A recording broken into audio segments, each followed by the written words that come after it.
یہ کہانی ان لوگوں کی ہے جو آخرت کو مذاق سمجھتے تھے۔ یہ بات ہے سورہ واقعہ کی۔ تو محمد کہتے ہیں ہم مرنے کے بعد دوبارہ اٹھیں گے جب مٹی ہو جائیں گے۔ ہمارے ہاں مدرسوں میں سورہ واقعہ کو اکثر رزق کا سورہ فقر دور کرنے والی سورہ کہہ کر یاد کرا دیا جاتا ہے۔ بچوں، سورہ واقعہ کی تلاوت ضرور کرنا، اللہ اس کے صدقے فقر و فقا دور فرماتے ہیں۔ لیکن بہت کم لوگ بتاتے ہیں کہ اصل میں سورہ واقعہ ہے کیا، اور اللہ نے اسے کیوں نازل کیا۔ رزق نہیں، اس کا مقصد اس سے کہیں بڑا ہے۔ یہ تو یقین کی سورہ ہے۔ قریش اپنی دولت، اپنی طاقت اور اپنے رتبے پر بہت گھمنڈ کرتے تھے۔ اللہ نے انہیں یاد دلا دیا کہ یہ سب فانی ہے، اصل حساب تو ابھی باقی ہے۔ یہ سب میری عقل مندی ہے، میرا مقام ہے، کون سا حساب؟ تو پھر سورہ واقعہ کیوں نازل ہوئی؟ کیا تھا اس کے پیچھے کا واقعہ؟ اور مکہ کے سردار آخرت کا نام سن کر مذاق کیوں اڑاتے تھے؟ آخرت؟ کس نے دیکھی ہے آخرت؟ یہ سب کہانیاں ہیں۔ اور کیسے اللہ نے انسان کو 3 گروہوں میں تقسیم کر کے قیامت کا پورا منظر ہمارے سامنے رکھ دیا۔ نہیں، ہم الگ ہو رہے ہیں۔ یہ کیا ہو رہا ہے؟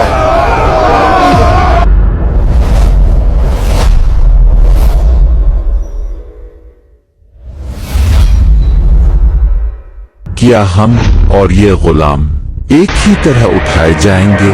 یہ کیسے ممکن ہے؟ اور یہ برابر ناممکن، یہ پاگل پن ہے۔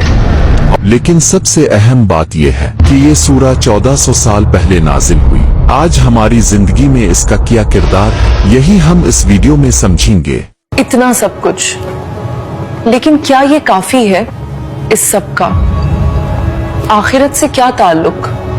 علماء کے مطابق سورہ واقعہ اس وقت نازل ہوئی جب قریش کے سردار دولت اور طاقت کے نشے میں کھو چکے تھے۔ یہی زندگی ہے۔ وہ دور ایسا تھا کہ انسان کی قیمت اس کے مال سے لگائی جاتی تھی۔ امیر سمجھتا تھا کہ اس کی دولت ہمیشہ رہے گی۔ یہ ہمیشہ میرا رہے گا، ہمیشہ۔ اور جب ان کا غرور حد سے بڑھ گیا تب اللہ تعالیٰ نے انہیں جھنجھوڑنے کے لیے سورہ واقعہ نازل فرمائی۔ سبحان اللہ، یہ تو اللہ کا کلام ہے، یہ سچ ہے۔ حسن بصری رحمہ اللہ فرماتے ہیں، سورہ واقعہ یقین پیدا کرنے والی سورہ ہے۔ یاد رکھو، سورۃ واقعہ یقین کی سورہ ہے۔ جو اس پر یقین لایا وہ آخرت پر یقین لایا۔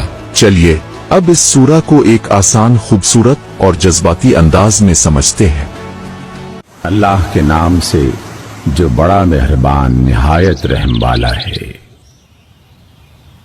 اذا وقعت الواقعہ، جب واقع ہونے والی واقع ہو جائے گی، لیس لوقعتها کاذبہ، جس کے واقع ہونے کو جھٹلانے والا کوئی نہ ہوگا۔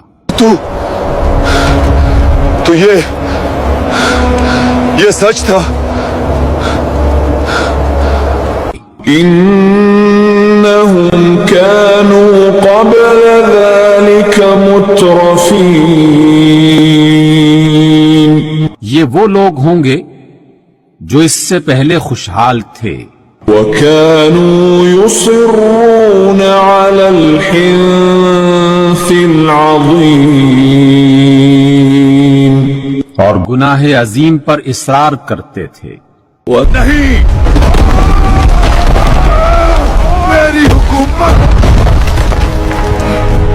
میرا تخت۔ اور جو متقی لوگ دنیا میں کمزور سمجھے جاتے تھے انہیں بلند مقام دیا جائے گا۔ الحمدللہ، یا رب، یہ میرے لیے۔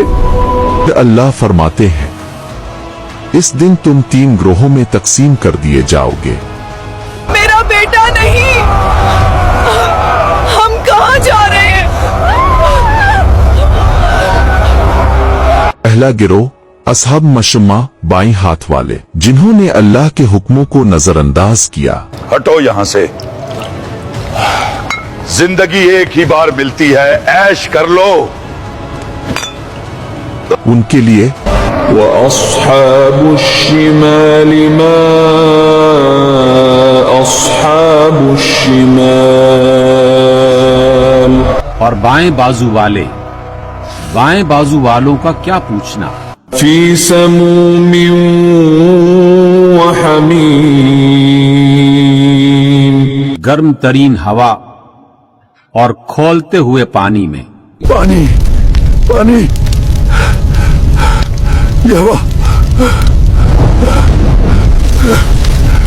दूसरा गिरोह असहाब यमीन दाएं हाथ वाले, आम मोमिन जिनसे गलतियां हुई मगर तौबा कर ली। या अल्लाह, मुझसे गलती हो गई, मैं कमजोर पड़ गया, मुझे माफ फरमा दे, तेरे सिवा कौन माफ करेगा। उनके लिए कांटों से पाक बागात और सुकून भरी ठंडक।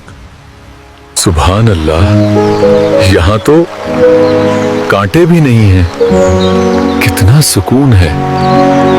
तीसरा गिरोह सबसे खास, जो हमेशा आगे बढ़ने वाले थे। अल्लाह अकबर, दीन के लिए सब कुछ कुर्बान है। यही लोग अल्लाह के मुकर्रब बंदे होंगे, आखिरत के हकीकी कामयाब लोग। उलाइकल मुक़र्रबून। वही तो मुकर्रब लोग हैं। फी जन्नातिन नईम। नेमत भरी जन्नतों में होंगे।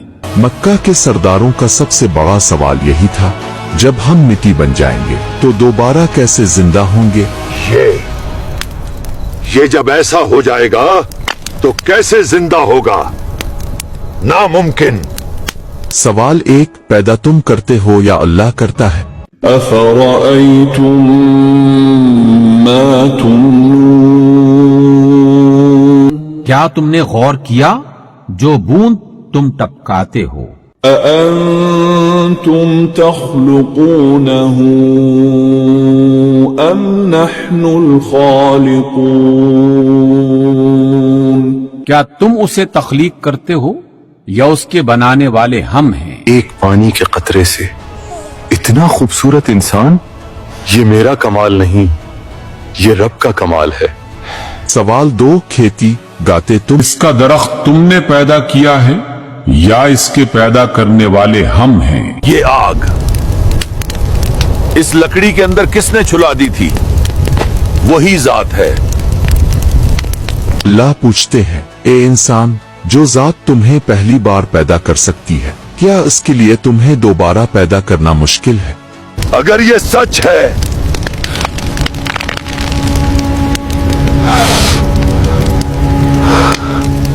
ये सूरा बताती है कि असल रिस्क माल गाड़ी आ बंगला नहीं, असल रिस्क आखिरत की कामयाबी है।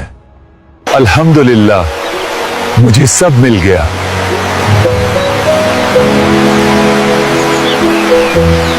आज हम भी उन मक्का वालों से बहुत मुख्तलिफ नहीं है। हमारे मकासद क्या रह गए हैं, डिग्री, जॉब, घर, स्टेटस। फाइनली अब बस एक अच्छी जॉब और बड़ा घर चाहिए, लाइफ सेट है। सूरा वाक़िया हमें याद दिलाती है, ये सूरा बुलंद भी करती है और नीचा भी। तुम्हारा काम बिल्कुल पसंद नहीं आया, तुम्हें नौकरी से निकाला जाता है। हो सकता है आज आपके पास बहुत दौलत हो, मगर अगर क़यामत के दिन नाम असहाब मशम्मा में आ गया तो सबसे ज्यादा रुस्वा हम ही होंगे। नहीं,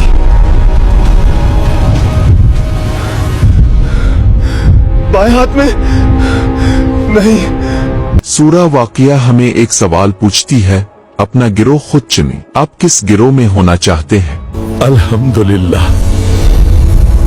कामयाब हो गया।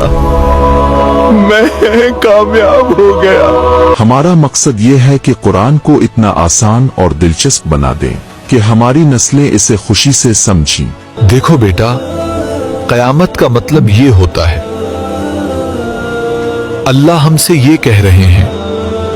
मीडिया की ताकत हमें मालूम है, फिर हमारी अपनी इस्लामी मीडिया मौजूद क्यों नहीं? ये वक्त है जमाने के साथ चलने का, ताकि जब आप आखिरत में अल्लाह के सामने खड़े हों तो शर्मिंदा ना होना पड़े।